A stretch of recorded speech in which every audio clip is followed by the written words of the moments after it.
Hi YouTube, it's Kathy, and this is my weekly entertainment wrap-up for June 24th to 30th. This week I read one book, I watched one show, and I listened to 2 books. First this week I read Harry Potter and the Philosopher's Stone by J.K. Rowling. This book follows an 11-year-old boy who is orphaned as an infant and sent to live with relatives that treat him very poorly. There's nothing quite right about this adoption, as the child is dropped off by a group of wizards in the 1980s and sent hundreds of letters prior to his 11th birthday inviting him to a boarding school that has no public address. There he meets the first real friends he's ever had, uncovers some magical secrets, and is put in the care of more people that should not be caring for children. This was a reread for me, as I read this series while living on Crete back in 2013. I reread it for my local book club because we decided to read something that everyone had already read previously. On reread, I noticed that a lot of characters that appear in future books are mentioned here in passing. About a decade ago, before I got around to reading these books, I used to be a tour guide in Edinburgh, which is where the first book was written, so I used to take people past the birthplace of Harry Potter, a gourmet tea and coffee shop overlooking the inspirations for Hogwarts, mostly Edinburgh Castle, Greyfriars, and Harriet's School. Oh dear, this book talk has just evolved into me wanting to travel again. This happens so often off camera. Speaking of traveling to awesome locations, the show I watched this week was Survivor. We finished season 4 and then doubled back to season 3, which we had skipped. Unfortunately, a short clip from the end of season 4 lets me know who won in season 3, but I can still enjoy it knowing who's going to win. This week I listened to Lola and the Boy Next Door by Stephanie Perkins. This is the second in a fluffy YA romance series that I had seen mentioned here and there on BookTube, but was actually recommended to read by Angel during my BookTube Picks My TBR project.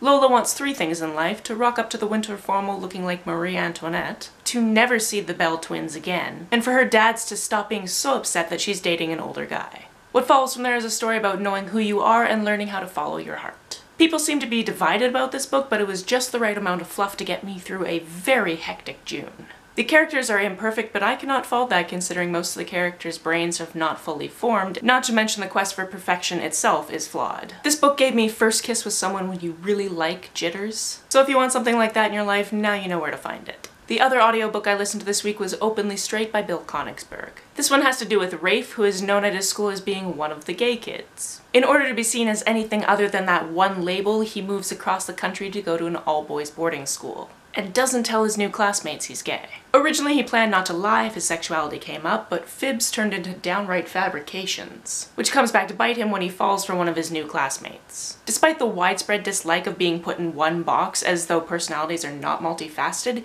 humans love categorization. Once we have one piece of information to go on, we tuck people and situations into a neat rows devoid of nuance. This practice can be extremely damaging if the biggest label could be potentially seen as negative, which any label has the possibility to do because we all have our own biases. Homophobia is still somehow a thing, and even though Rafe's family lives in a place where it is rare, the extent to which people try to make up for it by only talking about how great it is that he's gay, this spurs any chance of him being seen as anything else. I know the fear of being confined to one corner, and it's a tricky balance to share the rest of one's being without making that corner dark.